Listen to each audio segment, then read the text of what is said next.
Som hladný, ale nechce sa mi variť. Čo poradíš? Prosím vás, nevarte. Nevariť je veľmi dobré, pretože k jedlu sa dokážete dostať rôznymi cestami. Napríklad máme kľúče, dokážete opustiť byt a v tom momente klopete susedovi. Už sa socializujete, už je tam debata. Čiže je dôležité to, že vlastne spoznávate ľudí, ktorí bývajú s vami a už môžete vytvárať komunity. Okrem toho je šanca, že dostanete jedlo. Ale poďme sa baviť o tom, že separujte. No, Ďalej, nevadí. To bolo výborné. Ďakujem. Čo mám robiť, keď som na záchode a nevzal som si mobil? No tak, nech je akokoľvek, ešte vždy sa to dá prerušiť. Bez toho mobilu to jednoducho nie je ono. Choď poň, neriskuj to, že si to neužiješ. Dobre? Poďme ďalej. Nepočujem TV, keď jem čipsy. Je to pravda, ja si myslím, že to je ale nedostatok súčasných ovládačov. Keby dokázali naozaj izolovať ten zvuk a naozaj keď stlačím pauzu, že viem, že chcem zahryznúť, tak mi to pauzne, nie. Je tam delay, nedá sa s tým pracovať. Nedajú sa jesť čipsy. Buď jem čipsy, alebo nepočujem telku. Presne, dobre, výborne.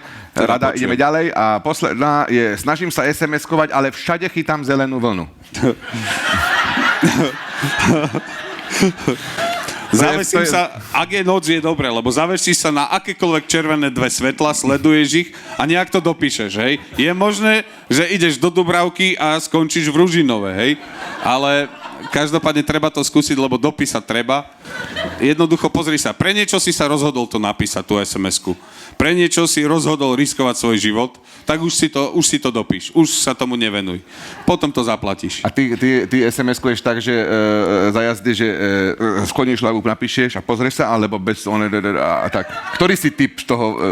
Ja sa snažím to diktovať tomu, pardon, mám taký, že systém, mi to dali, že moje auto to nevie, ale oni ho to naučia.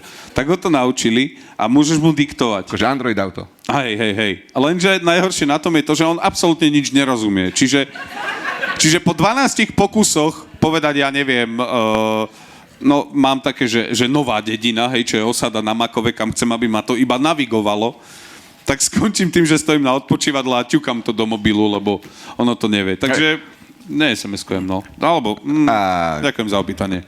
Ešte máme jedno, alebo to bola posledná? Som hladný, ale máme návštevu a musel by som sa zoznamovať. Som hladný, ale máme návštevu a musel by som... No, musel by si tam prejsť. Jasné, to nevidím. Normálne, že ja doporučujem toto. Zober si, že ty fakt nevieš, kto vošiel.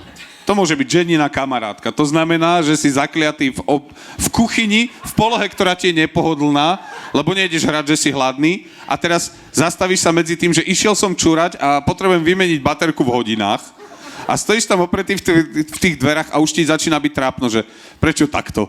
Mal som dať tú ruku dole, hej? A ona ti niečo rozpráva, lebo to sú tie kamarátky, napríklad mojej ženy, hej, že oni na jeden nádych rozprávajú po celý zvyšok života. Čiže tam nenájdeš nádychovú pauzu, hej? To v jednom momente sa rozhodneš, že toto kamarátstvo ti za to nestojí. A opustíš tú debatu, no. A toto ináč sa viete naučiť za 14 rokov. No, to teda, Lebo, to je hint. dámy, a to bol Juraj Tabač, jeho improvizácia, nemal to pripravené.